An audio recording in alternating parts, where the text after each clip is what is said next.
Let's talk about creatine. It is, without a doubt, one of the most popular and, believe it or not, one of the most well-researched supplements on the entire planet. And yet, it's also one of the most misunderstood. So today, we're going to tackle the king of all sports supplements. Let's dive in. You've probably heard both sides of the story, right?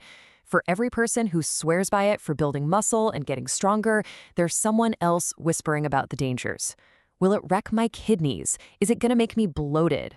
And, of course, the big one, will it make my hair fall out? Well, today we're going to cut right through all that noise and look at what the actual science has to say.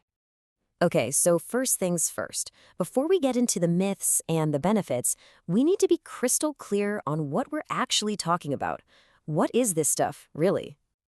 Now, the most important thing to get straight is that creatine is not some weird lab-made chemical. It is a completely natural compound.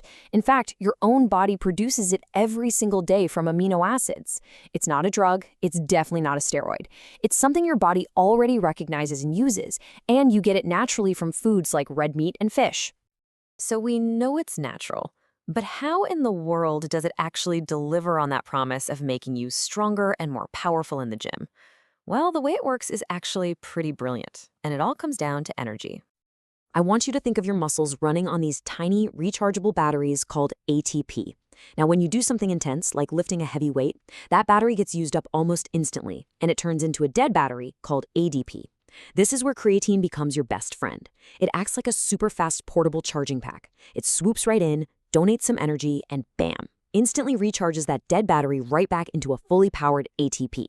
This all happens in a split second, and it means you can squeeze out that extra 1 or 2 reps that over time are what really lead to serious gains. And look, this isn't just bro science or gym talk. The evidence here is absolutely overwhelming. The International Society of Sports Nutrition, we're talking a major scientific authority here.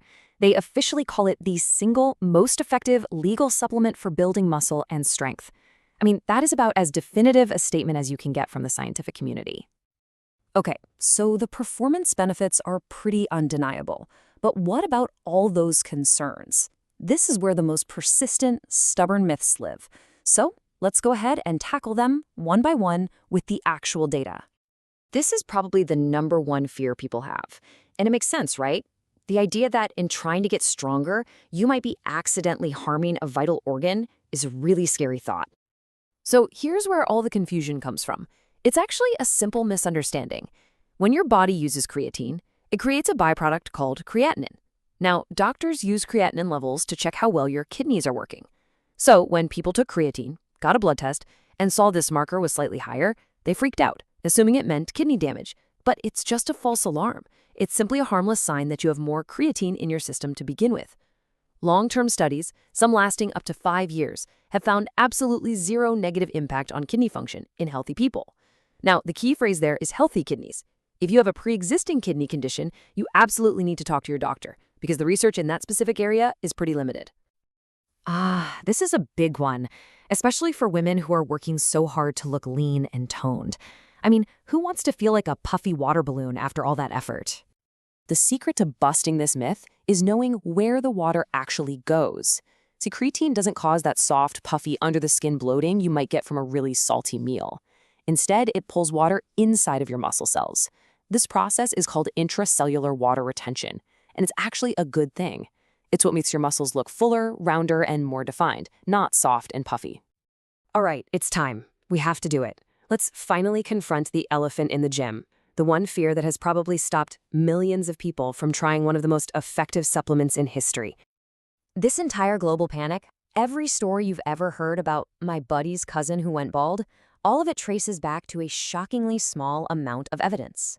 In fact, it all comes down to exactly this many studies. Just one. That's right. A single small study way back in 2009 found that some college rugby players had an increase in a hormone called DHT, which is linked to hair loss. But here's the catch. Their DHT levels stayed well within the normal healthy range. And in the 15+ years since then, that finding has never, not once, been replicated.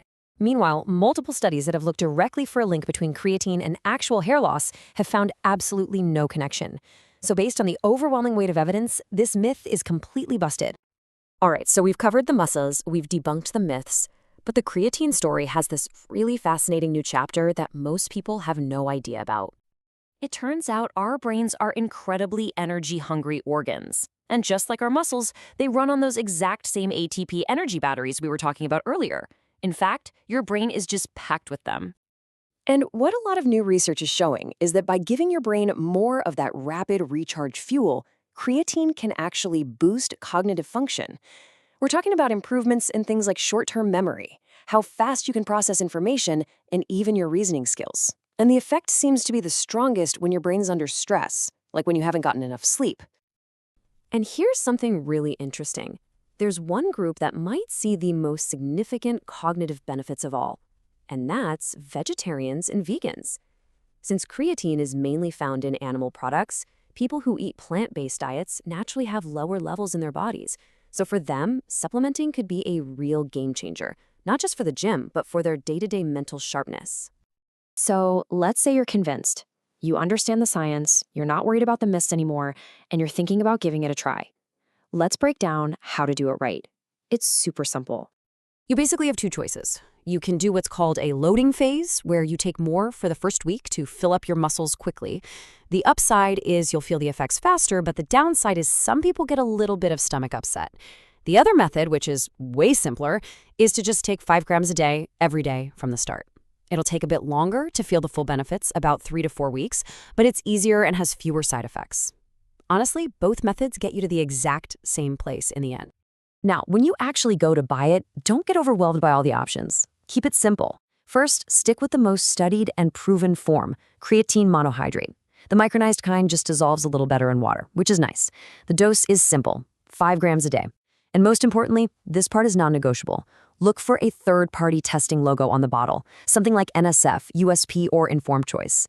That's your guarantee that what's on the label is actually what's in the bottle and that it's pure.